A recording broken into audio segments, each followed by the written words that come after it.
Shalom. Before I get started with this lesson, I must give all praises, glory, and honor unto Yahweh, Ba'ashem, Yahweh Shai, Ba'ashem Rakakudash.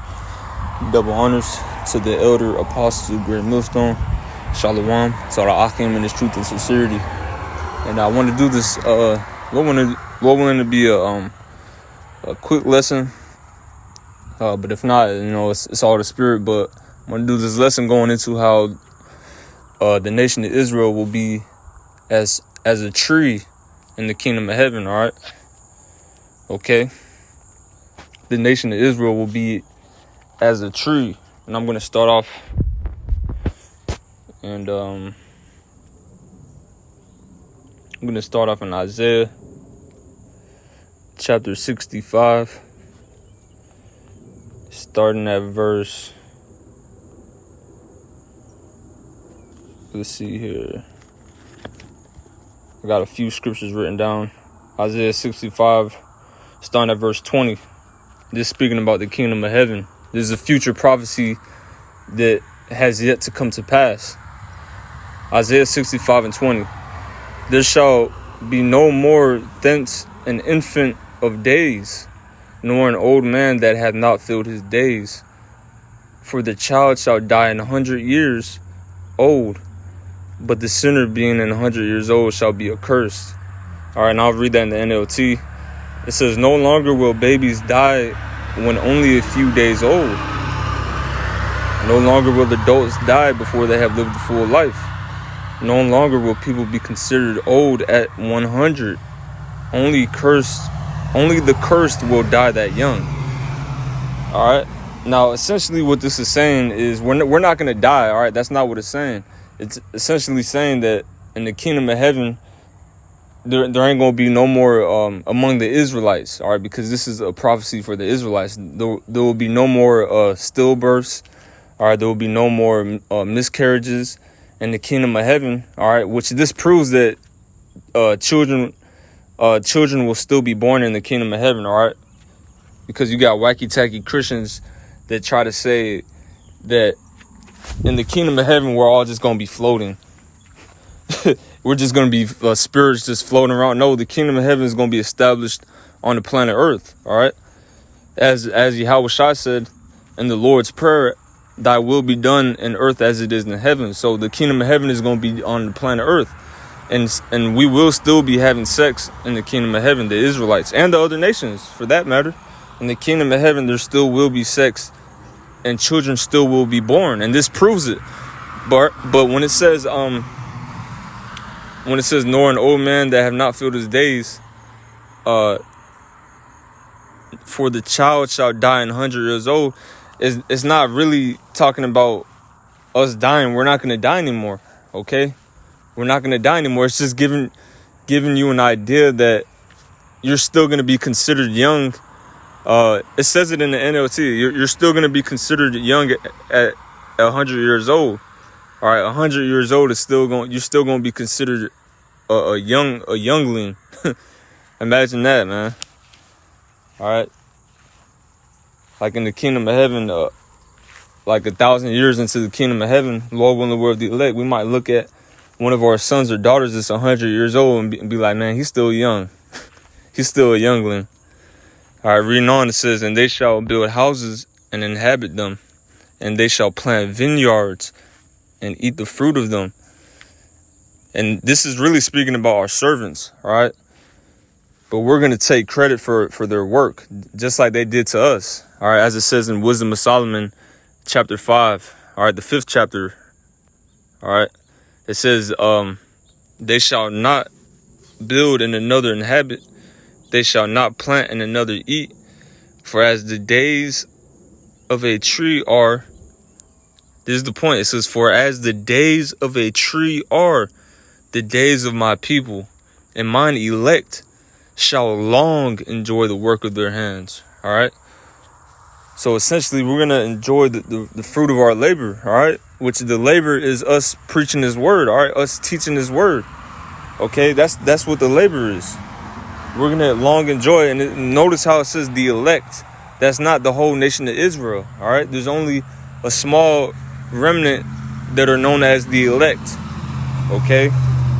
And we always, when I say we, I'm speaking about beginning with the elders and apostles of Great Millstone on down. We here at Great Millstone, we always speak about the elect. Okay? Because that's who Yahweh Shai is coming back to save, as it says in Matthew, the 24th chapter. All right? I believe around the 20th verse, if I'm not mistaken. But Yahweh Shai, who the world ignorantly calls Jesus Christ, that is not his name. All right? That's not his name. That's another God. Okay? That's another Messiah. Our Messiah, his name is Yahweh Shai. That's his true name in ancient Hebrew. He's coming back to save the elect. All right, let me read that one more time. Well, I'll read it. I'll read the point. It says, "For as the days of a tree are, the days of my people, and mine elect shall long enjoy the work of their hands." All right, I'll read that in the NLT. It says, "Unlike the past," Isaiah 65:22, "unlike the past, invaders will not take their houses and confiscate their vineyards." All right, so in the kingdom, all of our adversaries, all our enemies, all right, beginning with Esau, Edom, the number one enemy. You could read that in Psalms, the 83rd chapter. Our enemies, they're not going to be able to invade us anymore like they did in all throughout the past, all throughout our history. All right, in particular, I'm thinking of 70 AD. Or I'm thinking of the transatlantic slave trade.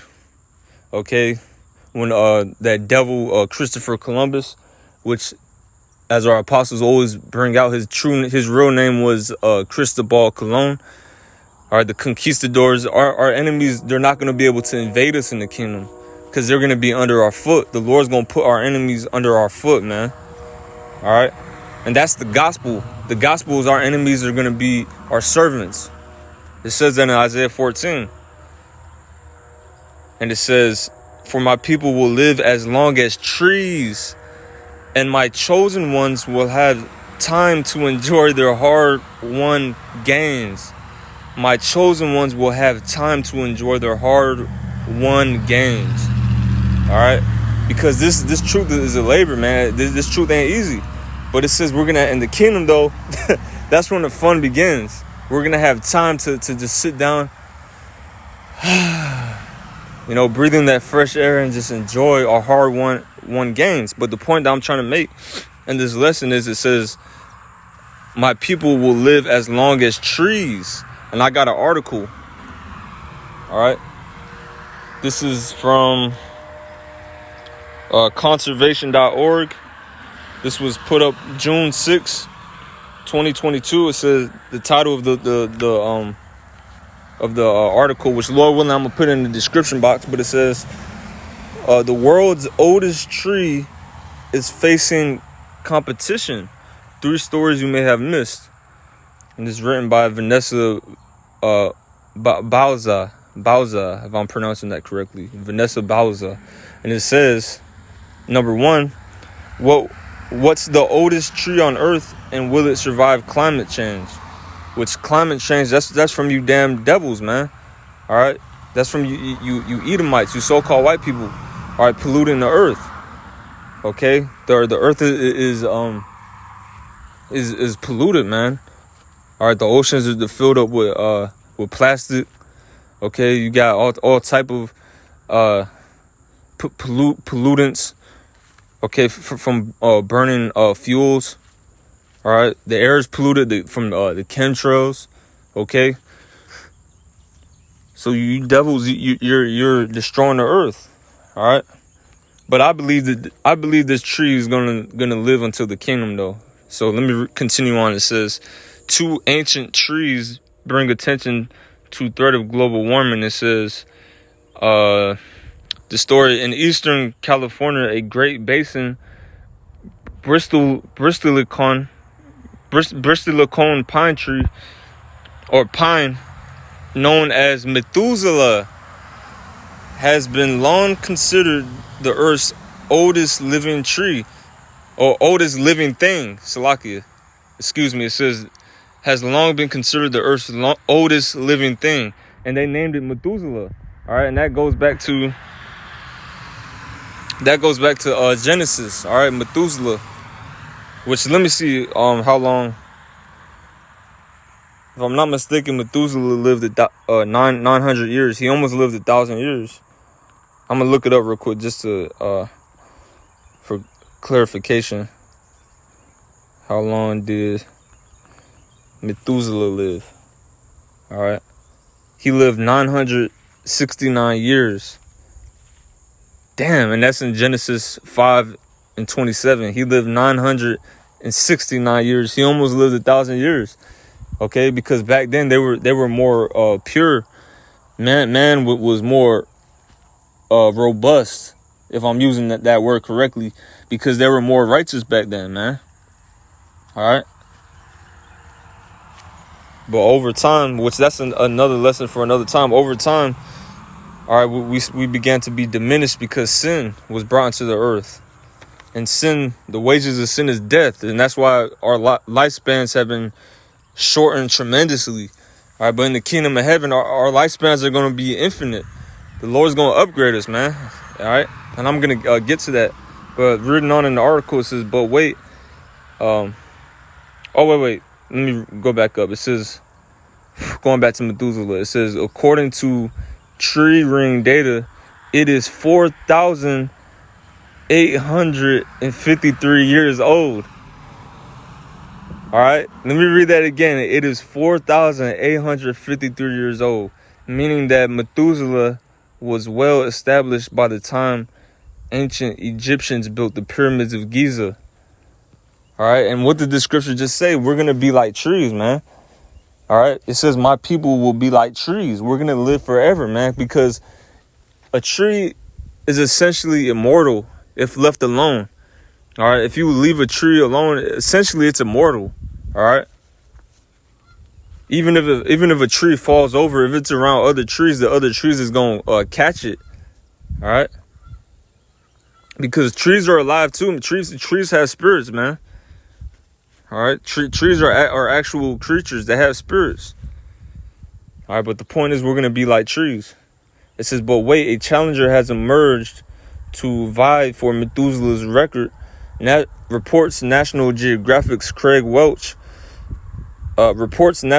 Geographic's Craig Welch. It says, in Chile, a Patagonian cypress known as Alicri millennial, so like a millenarial.